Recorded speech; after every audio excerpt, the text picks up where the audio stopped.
रबीबन आजरा कहते हैं कि हमें वर्ल्डली गेन्स, वर्ल्डली सक्सेस पर ज़्यादा ध्यान देने की बजाय हमें दूसरे वर्ल्ड के बारे में सोचना चाहिए, क्योंकि स्पिरिचुअल प्रोग्रेस, स्पिरिचुअल अचीवमेंट कहीं ज़्यादा इम्पोर्टेंट है। यहाँ की करेंसी दूसरे वर्ल्ड में या दूसरे कंट्री में नहीं चलने वाली, वो यहीं रह जाएगी। और हम कितनी भी यहाँ स्ट्रगल कर लें, कितनी भी हम यहाँ पर सक्सेस गेन कर लें, कितना भी हम पैसा यहाँ पर बना लें, नेम फेम हम गेन कर लें, वो हमारे लिए दूसरे वर्ल्ड में जीरो है। गॉड की नज़रों में वर्ल्डली अचीवमेंट्स कुछ नहीं है। गॉड के लिए स्पिरिचुअल अचीवमेंट ही सब कुछ है, और वही हमारे वहाँ पर काउंट होगी। हमारे अकाउंट है, हमारा एक अकाउंट इस वर्ल्ड में है और हमारा दूसरा अकाउंट दूसरे वर्ल्ड में है। अब ये हम पर डिपेंड करता है कि हम कौन से वर्ल्ड के अकाउंट को फुल करना चाहते हैं। लेकिन प्रॉब्लम क्या आती है, रबीबन एजरा कहते हैं कि यहाँ एक पैराडॉक्स आता है कि अगर हम दूसरे वर्ल्ड के अकाउंट को फुल करते हैं, दूसरे अकाउंट का मतलब यहाँ पर है स्पिरिचुअल प्रोग्रेस, कि अगर हम स्पिरिचुअल अचीवमेंट लेते हैं तो हमारे इस वर्ल्ड का अकाउंट खाली रहता है। और यहाँ पर वर्ल्डली पीपल ऐसे लोगों पर हंसते हैं, उनकी मजाक लेते हैं जो स्पिरिचुअल होते हैं, जो सोल के बारे में बात करते हैं, या जो अपनी लाइफ में दूसरे वर्ल्ड के बारे में भी सोचते हैं। यहाँ पर ऐसे लोगों को लूज़र माना जाता है, फेलर माना जाता है, और उन पर लोग हंसते हैं, उनकी मजाक लेते हैं।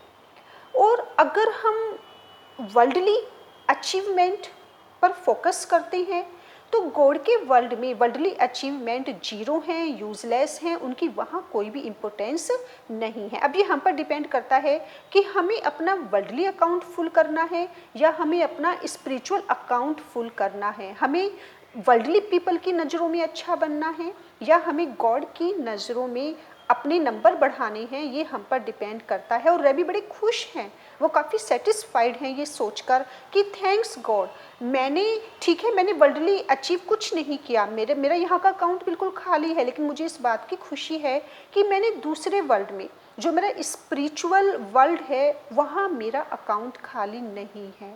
और यही मेरे लिए बहुत बड़ी बात है कि जब मैं गॉड के सामने जाऊंगा और गॉड मेरा अकाउंट चेक करेंगे तो वो स्पिरिचुअल अकाउंट मेरा जीरो नहीं होगा, यूजलेस नहीं होगा, वो कंप्लीट फुल होगा। और रवि कहते हैं कि हमें अगर गॉड ने ये लाइफ दी है, अगर हमें सोल दी है, कॉन्शियसनेस दी है, और हमें एक सोचने समझने की शक्ति दी है, एक कैपेसिटी दी है, तो इसलिए नहीं दी कि हम अपनी सोल को सिर्फ अपनी बॉडी की डिलाइट के लिए यूज़ करें। वो इंसान जो अपनी सोल की एनर्जी को सिर्फ इस बॉडी के लिए यूज़ करते हैं, इसके डिलाइट के लिए यूज़ करते हैं, सेंसुअल प्लेजर के लिए यूज़ करते हैं, सिर्फ कि खाना पीना और मज़े लेना, ऐसे लोग किस कैटेगरी में आते हैं according to Rabbi Ben Ezra, according to Robert Browning, कि ऐसे लोग एनिमल्स की कैटेगरी में आते हैं। उनमें और जानवरों में कोई भी फ़र्क नहीं होता, जो अपनी सोल की सारी एनर्जी सिर्फ इस बॉडी की प्लेजर को सेटिस्फाई करने में लगा देते हैं। इससे कहीं ज़्यादा अच्छा है कि जो भी गॉड ने हमें पावर दी है, एनर्जी दी है, उसे हम अपनी सोल की प्रोग्रेस के लिए यूज़ करें। अदरवाइज़ कोई भी फ़र्क नहीं रह जाएगा इंसान में और एक जानवर में। लेकिन जब रवि कहते हैं कि इसका ये मतलब नहीं है कि मैं ये कह रहा हूँ कि बॉडी की कोई वैल्यू नहीं है, बॉडी इम्पोर्टेंट नहीं है, या बॉडी हमारी यूज़लेस है, सोल ही सब कुछ है। सोल इम्पोर्टेंट है, बॉडी भी इम्पोर्टेंट है, लेकिन बॉडी की जितनी भी पावर है, बॉडी की जो भी उसकी सेंसेस हैं, हमें यूज़ करने चाहिए अपनी आत्मा के अपलिफ्टमेंट के लिए, उसकी तरक्की के लिए, उसकी प्रोग्रेस के लिए, ताकि वो आगे की तरफ जाए। न कि सिर्फ अपने डिलाइट के लिए हमें अपनी बॉडी को या अपनी सोल को यूज़ नहीं करना चाहिए, क्योंकि ये वो गिफ्ट हैं जो गॉड ने हमें इसलिए दिए हैं ताकि बॉडी और सोल दोनों ही मिलकर सिर्फ और सिर्फ स्पिरिचुअल प्रोग्रेस के बारे में ही सोचें।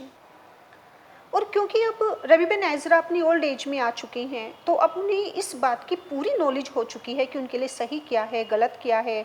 उन्हें अपनी सोल के बारे में सोचना है या उन्हें अपनी बॉडी को किस तरीके से अपनी सोल के लिए यूज़ करना है। और वो बहुत ज़्यादा ग्रेटफुल फील करते हैं, गॉड को थैंक्स पे करते हैं और मानते हैं कि गॉड परफेक्ट है।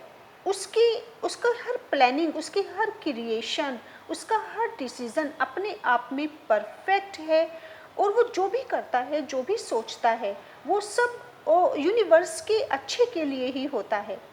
रवि यहाँ पर काफ़ी अप्रिशिएट करते हैं गॉड को और कहते हैं कि वो डिज़र्व करता है। मैं जितना भी उसको अप्रिशिएट करूँ गॉड को, वो कम है। और वो ये सब ये ओल्ड एज में आकर कह रही हैं क्योंकि अब वो फील कर रही हैं उसकी मर्जी को। वो कहती हैं कि जब मैं यंग था तो मैंने गॉड की पावर को देखा। मैंने देखा कि गॉड कितना ज़्यादा पावरफुल है, वो किस तरीके से इस पूरी यूनिवर्स को चला रहा है, सस्टेन कर रहा है और उसकी मर्जी के बिना यहाँ पर एक पत्ता भी नहीं हिलता। ये बिल्कुल सच है। और अब जब मैं ओल्ड हो चुका हूँ, मैं इस एज में आ चुका हूँ, तो अब मैं उसकी मर्जी को भी फील कर रहा हूँ, उसके उस लव को फील कर रहा हूँ जो वो हम सब पर हमेशा ऊपर से बरसाता रहता है। वो गॉड को कहते हैं कि thanks God that I was a man. मुझे बहुत ज़्यादा खुशी है इस बात की कि तुमने मुझे इंसान बनाया, एक आदमी बनाया, या तुमने मुझे इतनी ज़्यादा सेंसेस दिए हैं कि मैं सोच सकूं कि मेरे लिए सही और गलत क्या है। वो अपने गॉड को क्रिएटर बुलाते हैं, मेकर बुलाते हैं और उससे रिक्वेस्ट करते हैं कि मैं ये नहीं कहता कि मैं परफेक्ट हूँ, क्योंकि परफेक्ट सिर्फ गॉड है। मेरे अंदर अभी भी बहुत ज़्यादा डेफिशिएंसीज हैं, कमियां हैं और काफ़ी बुराइयां हैं, लेकिन मैं चाहता हूँ कि मेरे मेकर तुम मेरे इन सब फॉल्ट्स को, इन सब डिफेक्ट्स को दूर कर दो। तुम मुझे नहीं लेकिन मेरी सोल को परफेक्ट बना दो, क्योंकि मुझे पूरा विश्वास है कि तुम जो भी करोगे वो सिर्फ और सिर्फ मेरी सोल के फेवर में ही होगा। इसीलिए मेरे सारे जो भी मेरे अंदर कमियां हैं उन्हें दूर कर कर तुम मेरी सोल को ऐसा बना दो कि वो तुम्हारे लायक बन सके। जब वो इस डेथ के बाद तुम्हारे सामने जाए, तुमसे मिले, तो वो तुम्हें तुम्हारे सामने खड़े होने की हिम्मत कर सके, या वो ये कह सके कि उसने अपनी जीवन में जो भी किया गलत नहीं किया और वो तुम उसको डिज़र्व करते हो, या मेरी सोल डिज़र्व करती है तुम्हारे सामने खड़े होना। रेबी बहुत अच्छा एग्जाम्पल देते हैं यहाँ पर बॉडी और सोल का और कहते हैं कि आत्मा हमारी हमेशा कोशिश करती है ऊपर की तरफ उठना लाइफ में। वो सिर्फ और सिर्फ अपने परमात्मा से मिलना चाहती है, लेकिन उसकी मजबूरी है क्योंकि वो इस बॉडी में कैद है। वो एक बड़ का एग्जाम्पल देते हैं, वो कंपैरिजन करते हैं सोल की एक ऐसी बड़ के साथ, और ये बॉडी एक पिंजरे से वो कंपैरिजन करते हैं कि हमारा ये शरीर एक पिंजरा है और हमारी आत्मा एक पक्षी के रूप में इस पिंजरे के अंदर कैद है, बंद है। उसका वो ओरिजिनल नेचर नहीं है, उसका ओरिजिनल नेचर है उड़ना, बहुत ऊपर उड़ना और आज़ादी से जीना, खुश रहना। हमारी सोल फ्रीडम चाहती है, वो इस पिंजरे को तोड़कर यहाँ से चले जाना चाहती है ऊपर की तरफ, लेकिन ये हमारा शरीर है, ये हमारी बॉडी है जो उसे हमेशा कैद कर कर रखते हैं और जो उसे ऊपर उठना नहीं देना चाहते, जो उसे हमेशा नीचे की तरफ ले जाते हैं। लेकिन फिर भी हमारी सोल हमेशा चाहती है कि वो किसी न किसी तरीके से अपने परमात्मा से मिले या वो अच्छे काम करे और हमेशा ऊपर की तरफ ही जाना चाहती है। ये हम पर डिपेंड करता है कि हम अपनी बॉडी को किस तरीके से अपनी सोल के लिए उसके पर्पस में उसकी हेल्प करें। और जब हमारी सोल ऊपर की तरफ उठना शुरू हो जाती है, वो अपने परमात्मा से मिलने जाना चाहती है, जब हम उसकी प्रोग्रेस के लिए कुछ करते हैं, तो उस टाइम हमें लगता है कि हमारी आत्मा ही हमारी हेल्प नहीं करती, बल्कि अगर चाहे तो हमारी बॉडी भी उसकी प्रोग्रेस के लिए, उसके अपलिफ्टमेंट के लिए उसकी हेल्प कर सकती है। तो यहाँ पर बॉडी सोल दोनों ही एक दूसरे के लिए बहुत ज़्यादा इम्पोर्टेंट हैं, लेकिन तब अगर बॉडी भी सोल की तरह उसकी हेल्प करे उसके गॉड से मिलने में, उसे ऊपर उठने में। रेबी अब क्योंकि उनका यूथ ख़त्म हो चुका है, अब वो ओल्ड एज में आ चुकी हैं, तो वो मान रही है कि मैंने जो भी अपने पास्ट में नॉलेज गेन की है, एक्सपीरियंस लिया है, मैं चाहता हूँ कि मेरी ओल्ड एज इसको एक्सेप्ट कर ले, इसको एक्सेप्ट कर ले कि अब वो ओल्ड हो चुके हैं और उनका स्ट्रगल ख़त्म हो चुका है। अब जो भी उन्होंने एक्सपीरियंस और नॉलेज गेन की, अब उसे जितना ज़्यादा हो सकता है वो अपने आने वाले टाइम में उसका यूटिलाइज करें, जितना ज़्यादा वो कर सकते हैं। और यंग एज स्ट्रगल की एज थी, वो एक्शन की एज थी, वो ज़्यादा से ज़्यादा काम करने की एज थी, लेकिन ओल्ड एज में नो वर्क। ओल्ड एज काम करने की या संघर्ष करने की एज नहीं है, बल्कि एक रेस्ट करने की एज है। और रेस्ट करने की और ये सोचने की कि अब इसके बाद क्या, अब तक हमने जो भी किया वो पास्ट में किया, लेकिन हमारा एक फ्यूचर और इंतज़ार कर रहा है और आने वाले टाइम के लिए वो फिर से एक नई प्लानिंग बनाए। तो ओल्ड एज काफ़ी इम्पोर्टेंट एज है, इसमें एक ओल्ड पर्सन को रेस्ट करना चाहिए और उसको विचार करना चाहिए कि उसने अब तक जो भी किया उसने क्या खोया और क्या पाया।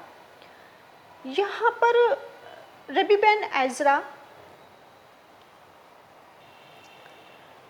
वो एक फर्नेस से, एक भट्टी होती है, एक सुनार की अंगीठी होती है, उससे कंपेयर करते हैं सोल की और कहते हैं कि अब मैं चाहता हूँ कि ओल्ड एज में मैं आराम करूँ और ये देखूँ कि मैंने क्या क्या पाया और क्या खोया है अपने पास्ट में, और मुझे उससे क्या क्या प्योर या क्या मेरा नेट प्रॉफिट निकल कर आया है।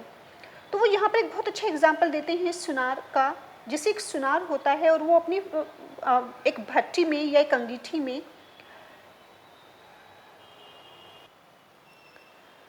गोल्डन ज्वेलरी डालता है और लास्ट में जो बचता है, लास्ट में सिर्फ प्योर गोल्ड ही उसके पास बचता है। सुनार राख को एक तरफ कर देता है और उसके लिए जो कीमती होता है वो प्योर गोल्ड होता है।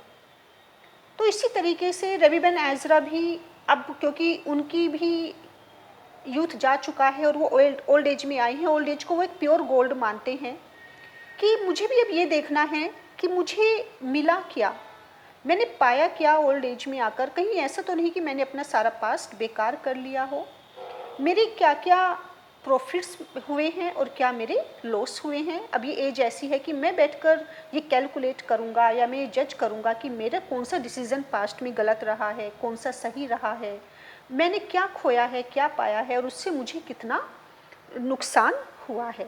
तो मैं सब बैठकर देखूँगा और जो भी मैंने गलत डिसीज़न लिए हैं या जो भी अच्छे लिए हैं वो सब मेरी नेक्स्ट लाइफ में मेरे काम आएंगे। उनसे मैं सीखूँगा कि मुझे क्या करना है नेक्स्ट बर्थ में और क्या नहीं करना है। जब वो यंग थे तो उन्हें नहीं पता था कि उन्हें कौन सा डिसीज़न लेना है, वो हमेशा डाउटफुल रहते थे, सस्पिशियस रहते थे। लेकिन ओल्ड एज में क्योंकि उनके पास नॉलेज है, एक्सपीरियंस है, तो अब वो बहुत अच्छी तरीके से ये सोच सकते हैं कि पास्ट में लिया गया उनका कौन सा डिसीज़न गलत था और कौन सा सही था।